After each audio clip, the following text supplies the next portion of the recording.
ಒಕ್ಕೂಟದ ವತಿಯಿಂದ ವಿಶೇಷವಾಗಿ ಎರಡೂ ಜಿಲ್ಲೆಯ ಹಾಲು ಉತ್ಪಾದಕರ ಮಕ್ಕಳು, ಅದರಲ್ಲೂ ಹೆಣ್ಮಕ್ಕಳು ಹಾಸ್ಟೆಲ್ ಉದ್ಘಾಟನೆಯನ್ನು ಮಾನ್ಯ ಉನ್ನತ ಶಿಕ್ಷಣ ಸಚಿವರು ಈಗ ಉದ್ಘಾಟನೆ ಮಾಡಿ ಇವತ್ತು ಪ್ರಾರಂಭ ಮಾಡಿದ್ವಿ.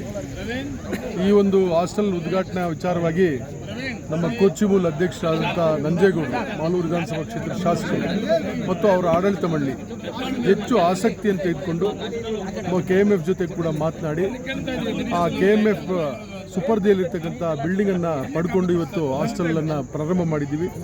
ಇದು ಭಾಳ ಅತ್ಯವಶ್ಯಕತೆ ಇತ್ತು. ಯಾಕಂದರೆ ಬೆಂಗಳೂರಿನ ಪಕ್ಕದಲ್ಲಿರ್ತಕ್ಕಂಥದ್ದು ಏನು ಕೋಲಾರ ಮತ್ತು ಚಿಕ್ಕಬಳ್ಳಾಪುರ, ಅಲ್ಲಿಂದ ಹೆಣ್ಮಕ್ಳು ಬಂದರೆ ಭಾಳಷ್ಟು ಅನಾನುಕೂಲ ಇತ್ತು. ಅವ್ರಿಗೆ ಹಾಸ್ಟೆಲ್ ವ್ಯವಸ್ಥೆಗಳು ಇರ್ತಿರಲಿಲ್ಲ.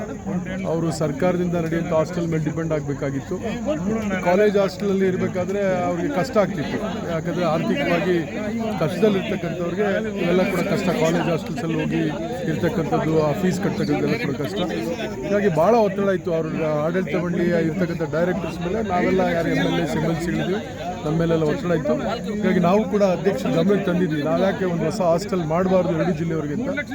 ಆ ಪ್ರಯತ್ನ ಮಾಡಿ ಈಗಾಗಲೇ ಒಂದು ಸೈಟನ್ನು ಕೂಡ ಯಲಹಂಕದಲ್ಲಿ ಹಿಂದೆ ಪರಮೇಶ್ವರ್ ಸಾಹೇಬರು ಬೆಂಗಳೂರು ನಗರದ ಸಚಿವರಾಗಿದ್ದ ಸಂದರ್ಭದಲ್ಲಿ ಕೊಟ್ಟಿದ್ರು. ಆದರೆ ಅದು ಕಟ್ಟಡ ಕಟ್ಟಿ ಮತ್ತು ಅದು ಪ್ರಾರಂಭ ಮಾಡಬೇಕಾದ್ರೆ ಟೈಮ್ ತೊಗೊಳ್ತದೆ, ಒಂದು 3-4 ವರ್ಷ ಬೇಕಾಗ್ತದೆ. ಈಗ ತತ್ಕ್ಷಣಕ್ಕೆ ಆಗಬೇಕು ಅಂದಾಗ ಇದು ವ್ಯವಸ್ಥೆ ಮಾಡಿದ್ದಾರೆ. ಹಂಗಾಗಿ ವಿಶೇಷವಾಗಿ KMF ಅಧ್ಯಕ್ಷರಿಗೆ ಮತ್ತು MD ಅವರಿಗೆ ಮತ್ತು ನಮ್ಮ ಕೋಚಿಮೂಲ್ನ ಅಧ್ಯಕ್ಷರು ಮತ್ತು ಆಡಳಿತ ಮಂಡಳಿಯವರಿಗೆ ಈ ಸಂದರ್ಭದಲ್ಲಿ ನಾನು ಅಭಿನಂದಿಸ್ತೇನೆ. ಮತ್ತು ನಮ್ಮೆಲ್ಲ ರೈತರ ಮಕ್ಕಳೇನಿದ್ದಾರೆ ಈ ಕೋಲಾರ ಚಿಕ್ಕಬಳ್ಳಾಪುರ, ಅವರು ಇದನ್ನು ಸದುಪಯೋಗ ಮಾಡಿಕೊಂಡು ಅವರ ಬದುಕನ್ನು ಹಸನು ಮಾಡ್ಕೋಬೇಕು, ಅವರು ಉನ್ನತವಾದ ಶಿಕ್ಷಣವನ್ನು ಪಡಿಬೇಕು ಅಂತೇಳಿ ಈ ಸಂದರ್ಭದಲ್ಲಿ ಆಶಿಸ್ತೇನೆ. Thank you sir.